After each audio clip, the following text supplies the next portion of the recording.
What is going on, everybody?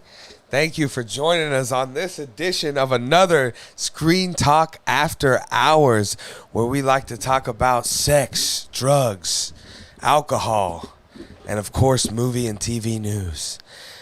In this particular edition, we're going to be talking about Black Panther, Wakanda Forever, and some of these early reviews. We will be seeing it Thursday at 2 p.m., I believe, 3 p.m. So, yes, joining me tonight is my friend and colleague and co-host, Lucas Farney. Lucas, how you doing tonight, buddy? I'm doing pretty great, man. Been a good day. Went out and voted. Oh, yeah? Everybody else, yeah. Yeah, how'd that go? Did it make you feel better inside? Didn't make me feel any worse. Okay, that's good to know. Good to know. Yeah. But yeah, with that being said, like I said, we're just kind of gonna go over some of these reviews that are out on Rotten Tomatoes. When we last checked, it was sitting at a 87% with like 129 reviews. So that's a lot of reviews. That means most of the main reviews are in. And so yeah, it's gonna sit right around where it's at. It could drop or go up 3%. Don't expect it to go up or down too much more than that. So this thing's probably going to come in. I'm going to say it's going to go down instead of up. So I'm going to say it's going to come in at an 85%.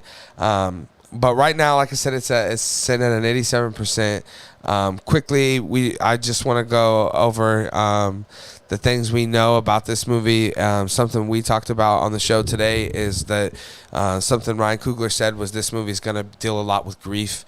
And I think it's going to be a very heavy movie. As me and Lucas have talked about multiple times, we think it could oh, man, you moved your I didn't move. Chairs moved over way far. But anyways, we talked about just our overall excitement, and how excited we are for this movie. I was just telling Lucas about buying my all white, or how I spent $700 on a Chadwick Boseman Black Panther statue browsing the internet last night. So, so I'm definitely super excited. Lucas, tell us a little bit about your excitement for this movie. Man, I'm very ecstatic for this movie. It's been a long time coming. It's gonna hurt. It's gonna be a ride, but I'm very ready for it, and also with there being no like any kind of content or whatnot, need my fix a little bit. So I'm gonna enjoy it no matter what. But yeah, it's gonna be good. Yeah, for sure. I agree 100%. But that being said, we'll jump into Lucas. Do you have any of these reviews pulled up yourself? Yeah, I do actually. Okay, cool. Well, if you want to go over, start, and I will kind of follow along with you here. And if you want to start at the very top with Alan Zilberman, we're gonna butcher a lot of these names, but we mean well. Alan Zilberman. Yep, for sure. Washington City Paper says Coogler and his team nearly pull it off, leading to moments of real power and emotion not normally found in superhero films. And yet Marvel's need for a shared universe practically undermines it at every turn. Right. So, and this is again, keep in mind, guys, this is in the thumbs up, thumbs down world. So they could have somewhat enjoyed this movie, but they were forced to, choose thumbs up or thumbs down. And you could tell that they enjoyed it to an extent, right? Because he starts it off with Coogler and his team nearly pull it off. Mm-hmm. So he obviously enjoyed the movie almost enough to give it that thumbs up, but not quite. So yeah, let's move on. Let's go to the next one. So the next one, John Larson, says there's a smaller story about Solace buried somewhere in here, but Phase 4 has no interest in that. Right. And it kind of sound similar in some of just the need for a shared universe. The Phase 4 has no interest in, because it's just part of the phase. Right. What that means to me is what it seems like is he's saying that there's a story in there to be told, but but it's so much influenced by other stuff that it can't quite be told. Right. And that's kind of what's happened to Marvel in general, you know? Yeah, it's too big almost. It struggles under its own weight at times. Right. For sure. I also I actually clicked on the full review here for both of these, and I was just skimming through it. But they both articles make pretty big note about how one of the biggest things it suffers from is the lack of Chadwick Boseman, and one of them even says no matter how many characters, storylines, muddled, chaotic action sequences it tries to throw on the screen, it still suffers from a Chadwick Boseman side whole. So, right. That's probably to be expected from quite a few reviews that didn't enjoy it as much, I'm sure. For sure. And then we get into our first positive review from Dan Scully from Scully Vision, which just sounds awesome, right? Scully Vision. I can't wait till we have one of these little things up here, right? Right. But go ahead. What is Dan saying? Scully's Vision says it goes to show that even the most well-oiled, if decreasingly impressive machine can pump out something exceptional if the right talent is turning the crank. Okay, it's kind of like a spin on the other two, just a positive one. You know what I mean? Decreasingly impressive machine, like. Yeah. Yeah, I mean, again, this is the thing to me about the thumbs up, thumbs down world, right? Is that sometimes it seems as if they're like right on the edge, of whether they like it or dislike it. And see, again, it seems like all of these, and sometimes you'll see it both ways. You'll see like a negative review that was right close, and then you'll see a positive review that almost talks negatively about it. You're like, wait, did you even like the freaking movie? But it's one of those things where, like, overall, you're like, right? If you're forcing me to do this, then this. Yeah. But again, so sometimes you see that with these positive reviews. But let's move on here. I can take over a little bit here, and let's go here, and we got Paul McGuire Grimes from Paul's Trip to the Movies says, this is a positive review, says Black Panther Wakanda Forever is deeply impactful at honoring the legacy of an important king, and I'm so glad to hear that. The healing that comes from that for a community and forging in a new path for these characters. It's a grounded and epic ending for an inconsistent phase 4. Now that sounds fucking badass right there. That sounds like what I'm expecting from this movie. Let's go on. Robert Codger from Flickering Myth says, Coogler knows how to cut to the core of humanizing these larger-than-life characters and illuminate what they are fighting for with real-world relevancy. He's 2 for 2 in creating layered heroes and anti-heroes. Again, that's a very good review, and that's good to hear. We go on. Anthony O'Connor says, this is an emotionally resonant work, brimming with subtext and nuance and exhibiting none of the empty quippiness these films rely on all too often. Again, good to hear. I mean, the last thing I would want in this movie is any kind of comedy at all.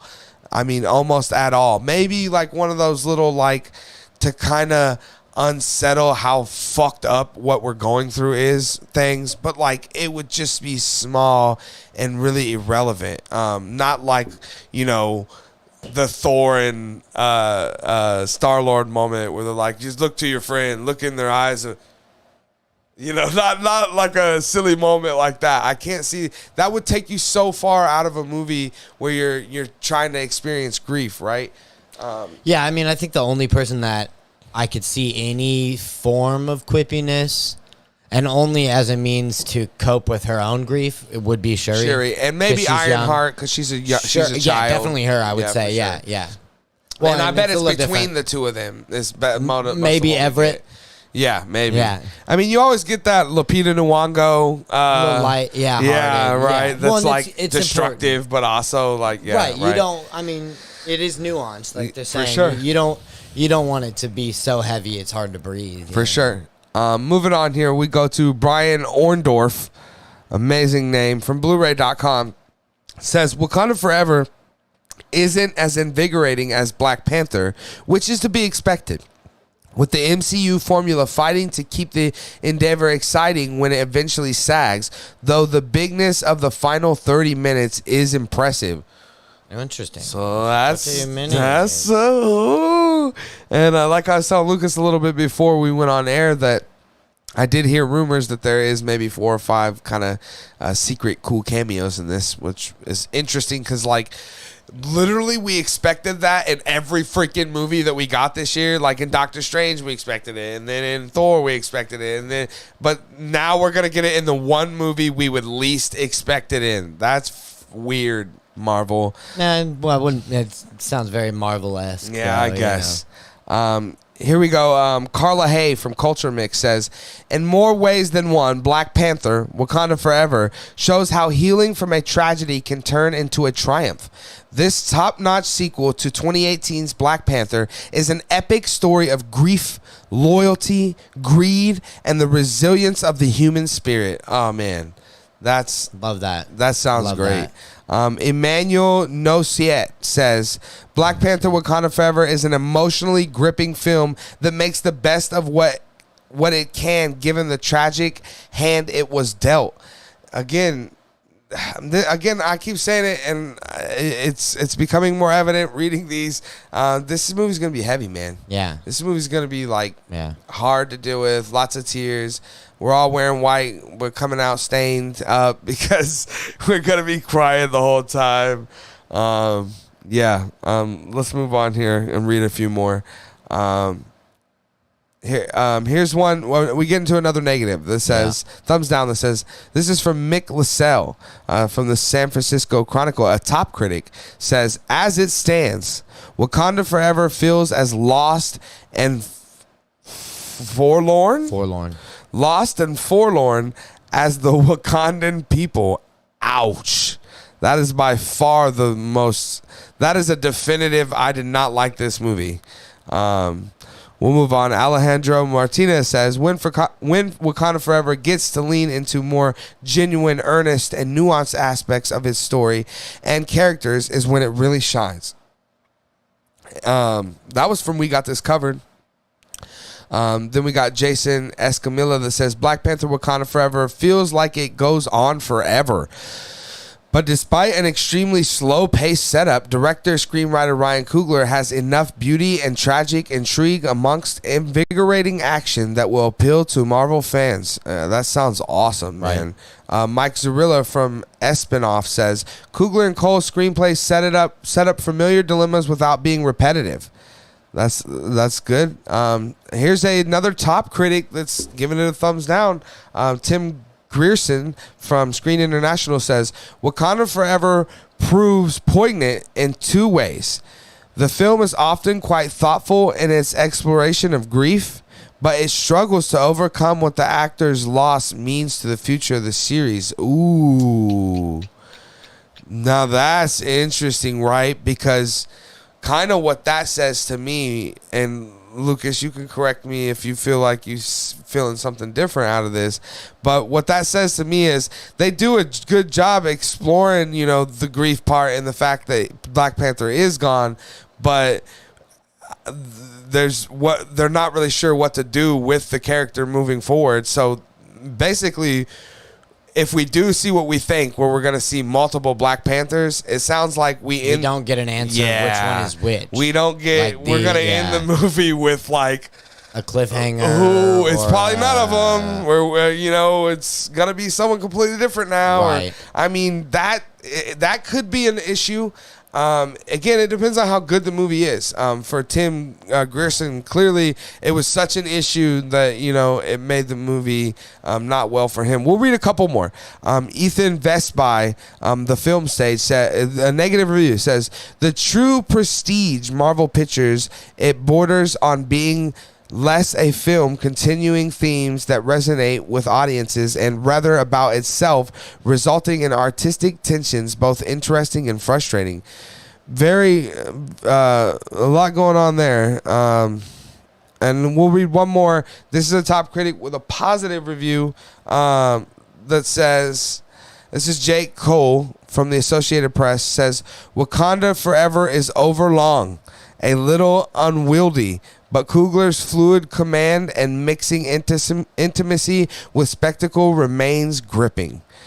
Yeah. So yeah, it sounds like the majority of reviews, guys, seem like they're positive coming out of this. There is some people that are having issues with it, and it sounds like the main issues are all that Marvel stuff that kind of has to be always kind of tied. I mean, I always felt that's what made Black Panther so great, is that you didn't need to know nothing about any other freaking Marvel character or situation or nothing. You could put that movie on and tell me that it was, like Spider-Man, Tobey Maguire, that he's in his own world. There is no other heroes. And I'd believe you. Well, that was the thing, right? Is because Wakanda was secluded. I mean, It was by itself. And so that's kind of an interesting reaction, if you will, because I'm sure that's what some Wakandans are, or at least did feel when T'Challa opened Wakanda up to the people. You know what I mean? Right. Just that, yeah. Right.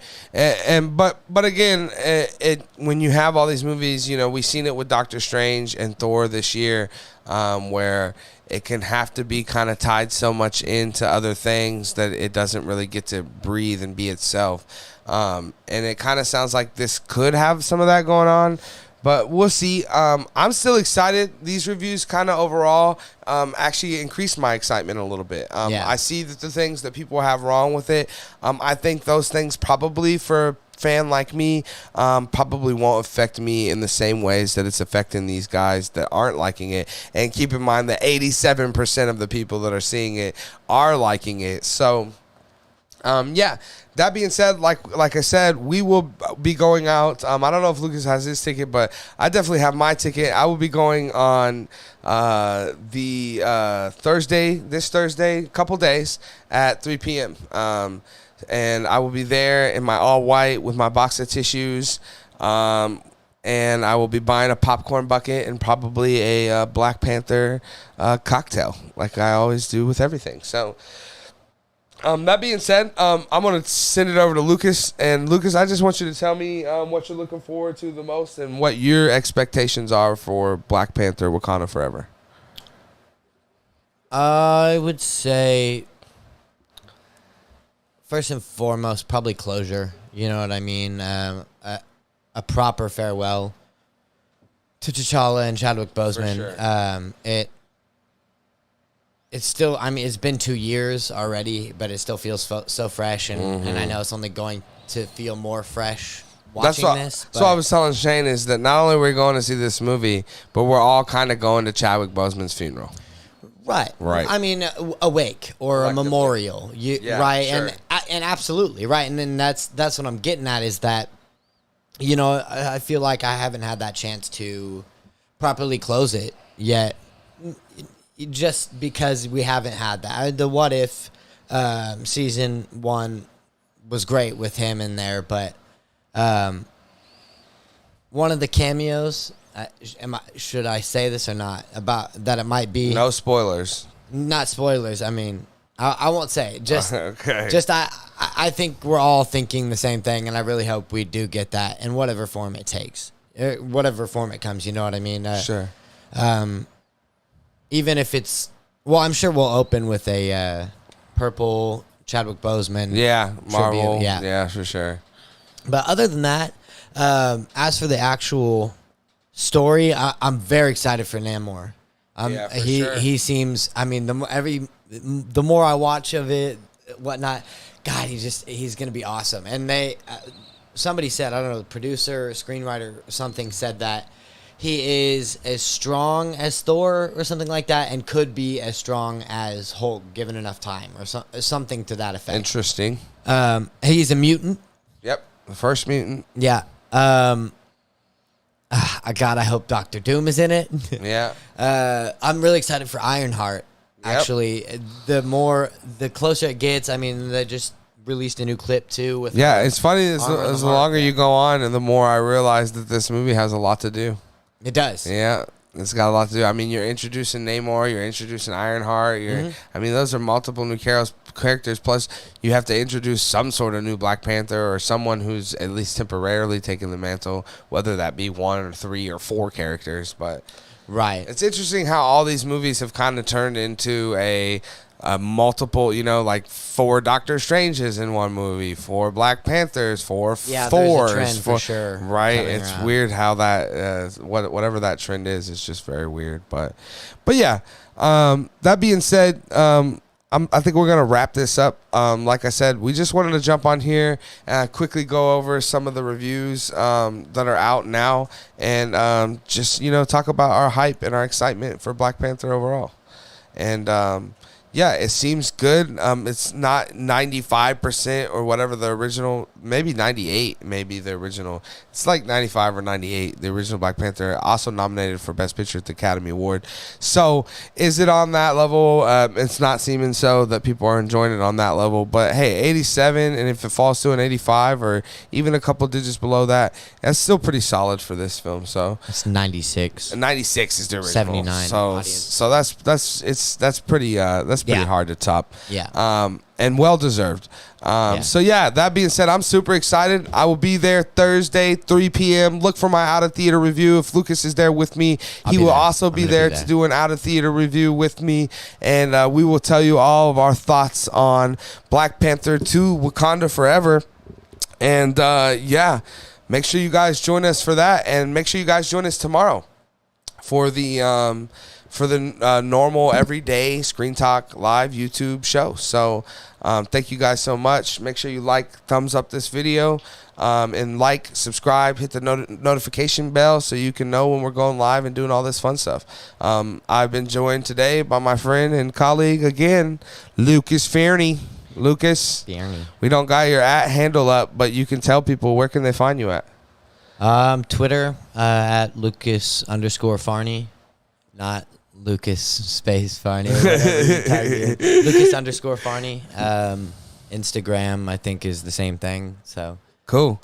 Yeah, guys. We'll get your handle up there eventually. But yeah, guys, thanks for joining us. Yeah, definitely let us know down in the comment section below if you guys are going out and seeing this, and how excited you are, and what these reviews are meaning to you, and how they've affected your excitement. But thanks again, guys, for joining us, and we will see you all tomorrow.